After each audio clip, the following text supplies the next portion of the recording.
As a Lanista, the first thing you and your opposing Lanista do is you decide, okay, what barge are we going to fight on? Determine what barge. There's infinite space barges in the Nexus. I think we have 7 or 8 barges, I think, kind of pre-designed, laid out for you in the book. But you can make your own barges. What separates one barge from another are the hazards that are going to be placed on the barge. So, again, it's pretty wide open if you want to get imaginative with it. The way we have it set up is we usually do 2 hazards per barge in the ones that we pre-selected. So one of them, I think a good one is the cutter. I think that's a great one. The floor saws? Yeah, that's the floor saws game mechanic. And then there's also the rowdy crowd, which, here we go, here's the floor saws card. So when you have these hazard cards, the reason we have the hazard cards is so again, we don't want you to constantly have to be messing with the book. We want everything to be tactile and on hand. So here's floor saws. It's a pretty little picture for you to look at. And then on the back, it's got the rules and the mechanics for the floor saws.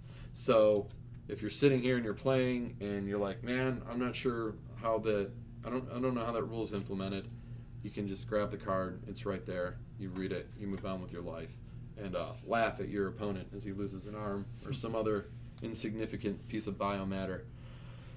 The other card, or the other thing, was the rowdy crowd. So this one doesn't have a token representation. Rowdy crowd is all about the crowds in Nexus, which are usually pretty spirited and lively.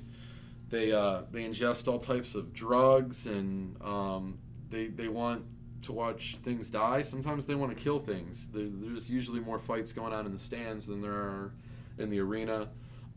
This particular game mechanic, they randomly throw weapons at your helmet.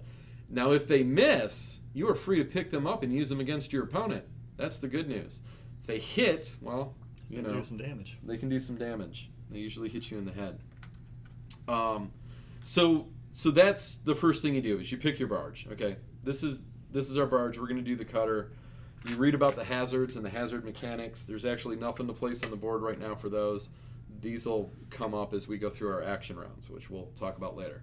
So you set up the board. Now, the first part of setting up the board is you arrange the columns. There's always 4 columns at a minimum on the board. At least. At least 4 columns. So you put your columns wherever you want to put them.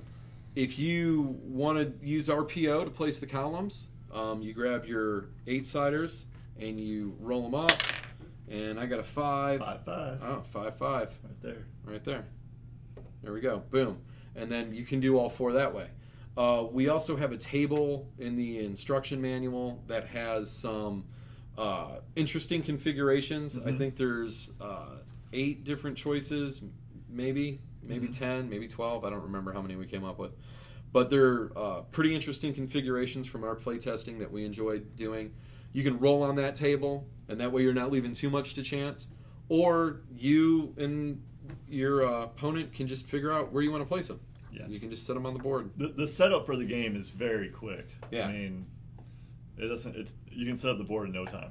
And if you want, you can get really, really deep into, once you understand the game mechanics and stuff, you can really sit down and design some cool arenas. You know, once you understand how the mechanics work and how an object actually impacts you.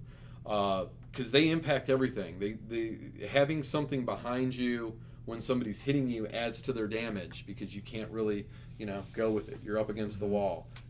Think of boxing and getting trapped in the corner. It's not where you want to be. And in this game, positioning matters. How you're positioned matters. It affects the amount of damage you're doing.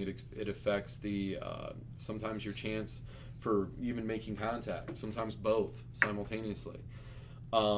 So when you get into it, you can have a lot of fun figuring out how you want to lay out the columns and such.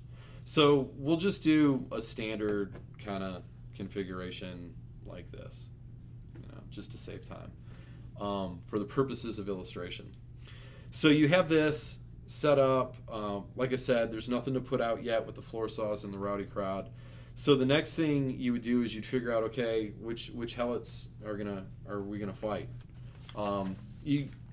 You'll understand, especially in the RPG aspects of it, but you really want to set all this stuff up before you decide who's fighting, because people have different strengths and weaknesses and advantages.